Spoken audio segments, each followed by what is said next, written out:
Hello and welcome to Becoming Her. Hi, y'all. Thank y'all so much again for tuning in to the Becoming Her podcast. My name is Shalonda and I'm your host today. Today, I wanted to talk about finding the mate for you. So, I've talked to a few ladies, and what I've noticed is that they talk to me about the trouble that they're having in the dating market, in the dating scene. And one thing that I noticed is that women are not really setting the expectations up in the beginning for what they're looking for. And when you're dating, that's the number one thing that you have to do whenever you start dating somebody. So I always look at a date, or let's just say myself, I always look at a date as what is the potential of this relationship going to be.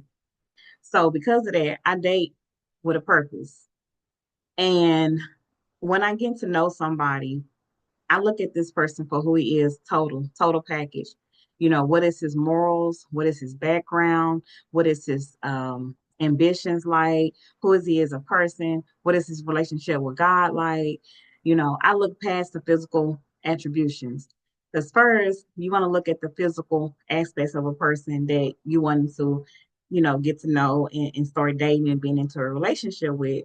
So first, after the initial attraction, then you have to start looking for the serious things, the things that you're going to have to deal with on a daily basis. So I look at, how does he treat his family? How does he treat his mom? If he have kids, how is his relationship with his kids? Then I look at like what is his spirituality? What is his faith? How do he feel about God? How does he feel about praying, going to church, worshiping? Because that's very important to me. And then I look at what is his attitude like? How does he treat people when he's out around, the public? Because this lets me know how he's going to treat me. What is his ambitions in life? What is his goals in life? What does he want for himself out of his life? And what is he currently doing? And so I look at those things to see if they line up with the values that I also have, because if it does not line up with the values that I have, we're not going to be a good match. We're not going to get along. We're not going to have anything in common. So, the number one thing when you're dating, you want to look for compatibility, not just the chemistry, because you can have chemistry with a lot of people, meaning that, y'all got a good chemistry. They usually come from having some sort of the same culture, the same experiences, um, just like a physical attraction type of thing, like you're physically attracted. But compatibility means that we're very compatible. We see the world the same.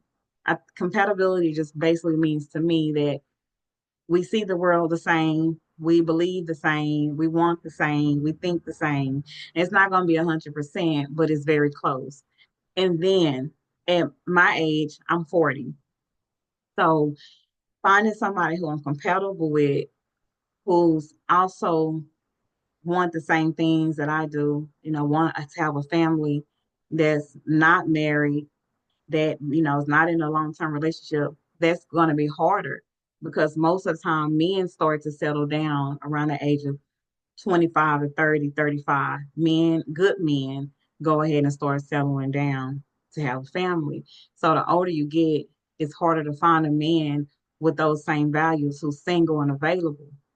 So that's why it becomes slim pickings out here. And when it becomes slim pickings, you have to even be work harder to find that person that you're compatible with. And that's why prayer is very, because God is able to bring the right person into your life if you just trust and believe in Him and let Him do the work for you and don't try to go out and do it on your own necessarily. God will give you insight and wisdom on who to find and who to pick. So prayer is important in that aspect when it comes to dating. But outside of that, also just when you're dating, you know, it's a numbers game. So your husband is not just gonna walk in out the door it's something that you have to be looking for. You have to be ready for. So that's why you have to go ahead and start working on yourself as well. So you'll be in a place, in a position that when this man walks into your life, you're ready for him. You're at a place where you can appreciate him and where you can give into him and you can receive the love that he has to offer you. But if you're in a place where you're not ready emotionally, then you're blocking that blessing of a man, a good man coming into your life. Then also another thing is don't be so quick to write off a good man because he doesn't meet all of your expectations. Expectations have to be within reason. So if you are over the age of 40 or even over the age of 50 and you're looking for a man who does not have children, that's going to be very hard because most men at that age are going to have kids. They might be grown, but they're going to have some kids. And if you limit yourself by saying that you don't want a man that has kids over the age of 40 or over the age of 50, what is your realistic number of available good men that you're going to be able to find? I've already said it's hard to find a man that's single and available in the ages of 40 and 50. So if you're looking for a man with even more narrowing that down to no children, there's a lot of men out here who are 40 and 50 who don't have any kids. But is he going to be the quality of a good man that you're looking for? And if he is the quality of a good man that you're looking for, are you going to be the woman that he wants?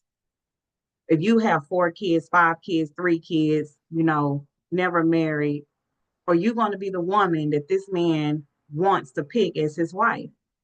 So you have to think about all of this. This stuff does not just happen easily and just it just pop up and it just happens. No, it's like it actually takes thought. You got to think about it. What are my chances? If I'm 40, 50 years old and I want a man with no children, I'm looking at who I am and what I'm bringing. Why would this man choose me when he can choose a woman who is 30 or 40 with no children, or even 25 with no children, or even a woman that's 25, 30, 35, 1 or 2 kids? So, it's not only who you're picking, but it's also who's picking you. All right. Well, that's all I want to tell y'all today. Thank you so much for watching the Becoming Her podcast. My name is Shalonda. Y'all have a great day. Bye.